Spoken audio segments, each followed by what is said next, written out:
ರಾಮ ಮಂದಿರದಲ್ಲಿ ನಡೆದ ಲೂಟಿ ಹಗರಣ, ದೇವರ ದುಡ್ಡಿನ ಕಳ್ಳತನದ ಹಗರಣ, ಇದು ರಾಷ್ಟ್ರ ಮಟ್ಟದಲ್ಲಿ ವಿಶ್ವ ಮಟ್ಟದಲ್ಲಿ ಸುದ್ದಿಯಾಗಿ ಬಿ ಜೆ ಪಿ ಪಕ್ಷಕ್ಕೆ ಒಂದು ಕಳಂಕ ಬಂದಂತಾಗಿದೆ.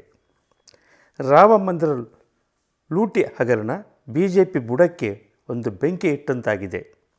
ಇತ್ತ ಕರ್ನಾಟಕದಲ್ಲಿ ಬಿ ಜೆ ಪಿಯ ಅಡ್ಡ ಮತದಾನ, ರಾಜ್ಯ ಬಿ ಜೆ ಪಿಯಲ್ಲಿ ಭಾರಿ ಬದಲಾವಣೆ ಬಿರುಗಾಳಿ ಬೀಸಿದೆ.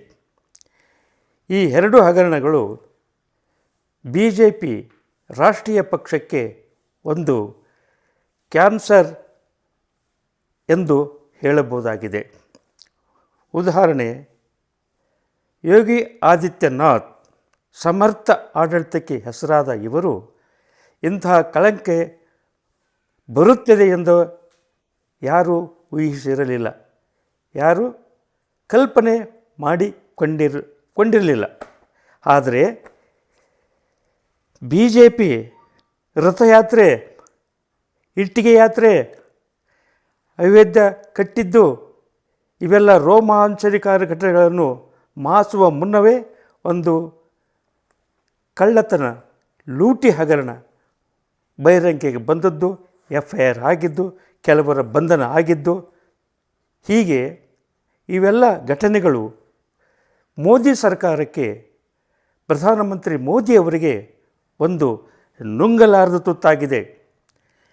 ಇಂದು ದೇಶದಲ್ಲಿ ಯಾವ ರೀತಿಯಾಗಿ ರಾಜಕಾರಣ ನಡೆಯುತ್ತೆಂದರೆ, commercial leaders and non commercial leaders, commercial officers and non commercial officers, commercial voters and non commercial voters, ಈ ವ್ಯವಸ್ಥೆಯಲ್ಲಿ ಇವತ್ತು ಪ್ರಜಾಪ್ರಭುತ್ವ ನಡೀತಿದೆ ಎಂದು ಜನರ ಚರ್ಚೆಯಾಗಿದೆ.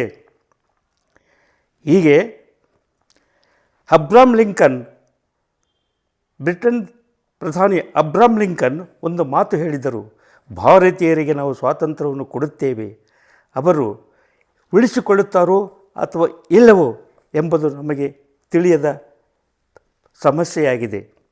ಈಗ ಪ್ರಜಾಪ್ರಭುತ್ವ ಅಂದರೆ ಏನಂದರೆ, ಜನರಿಂದ ಜನರಿಗೋಸ್ಕರ ಜನರ ಸಲುವಾಗಿ ನಡೆಸುವುದೇ ಪ್ರಜಾಪ್ರಭುತ್ವ.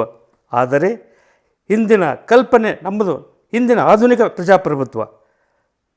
ಆದರೆ ಕೆಲವರ ಭಾವನೆಯಲ್ಲಿ ಇರ್ತಕ್ಕಂಥ ಪ್ರಜಾಪ್ರಭುತ್ವ, ಕೆಲವರ ಚರ್ಚೆಯಲ್ಲಿರ್ತಕ್ಕಂಥ ಪ್ರಜಾಪ್ರಭುತ್ವ ಎಂದರೆ ಭ್ರಷ್ಟರಿಂದ ಭ್ರಷ್ಟರಿಗೋಸ್ಕರ ಭ್ರಷ್ಟರ ಸಲುವಾಗಿ ನಡೆಯುವ ಭ್ರಷ್ಟ ಪ್ರಜಾಪ್ರಭುತ್ವ ಎಂದು ಜನಸಾಮಾನ್ಯರ ಚರ್ಚೆಯಾಗಿದೆ.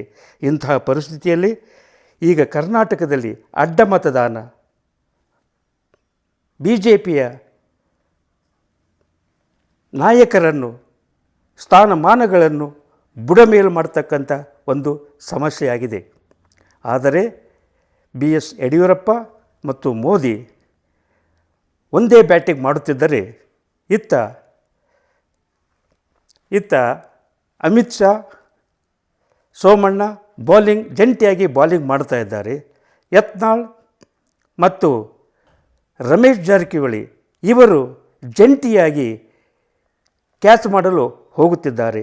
ಇಂತಹ ಪರಿಸ್ಥಿತಿಯಲ್ಲಿ ಭಿನ್ನ ಮತ್ತು ವಿಭಿನ್ನ ರೀತಿಯಲ್ಲಿ ರಾಜ್ಯ ಮಟ್ಟದಲ್ಲಿ, ರಾಷ್ಟ್ರ ಮಟ್ಟದಲ್ಲಿ ಬಿ ಜೆ ಪಿಯಲ್ಲಿ ಬದಲಾವಣೆಯ ಬಿರುಗಾಳಿ ಬೀಸಿದೆ. ಯಾವುದೇ ಗಳಿಗೆಯಲ್ಲಿ ಮೋದಿಯವರು ಸಚಿವ ಸಂಪುಟವನ್ನು ವಿಸ್ತರಣೆ ಮಾಡಿ ತಕ್ಕವರಿಗೆ ತಕ್ಕ ಪಾಠ ಕಲಿಸಬಹುದೆಂದು ಈ ರಾಜ್ಯದ ಜನತೆಯ ಚರ್ಚೆಯಾಗಿದೆ. ಜೈ ಹಿಂದ್, ಜೈ ಕರ್ನಾಟಕ. NG ಕಾರಟಗಿ, ಹಿರಿಯ ಪತ್ರಕರ್ತರು, ಬೆಂಗಳೂರು.